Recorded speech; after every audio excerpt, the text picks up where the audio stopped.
কাছিয়া এয়া সামগ্ৰী সত্ৰৰ ভিতৰ ভাগ নেকি এয়া বন্তি প্ৰজ্বলন স্থান সকলোৱে বন্তি জ্বলাইছে ইয়াত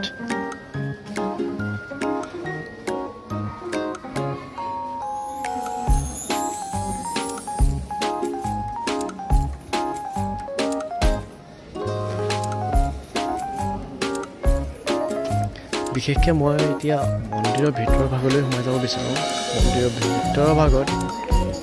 কেনেধৰণৰ কি আছে সকলোখিনি আপোনালোকক দেখাবলৈ চেষ্টা কৰিম এই সিংহাসন দেখিছে এইখন ৰূপৰ হয় সিংহাসন ৰূপৰ হয়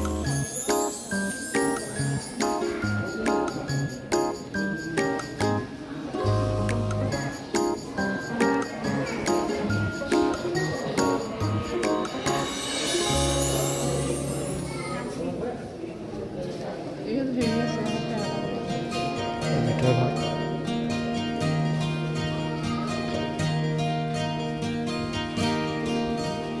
এয়া হ'ল মণিকূটৰ ভিতৰৰ ভাগ ইয়াৰ এটা ভিডিঅ' মই এক্সট্ৰাকৈ আপোনালোকক বনাই ইয়াৰ বিষয়ে জনাওঁ আপোনালোকক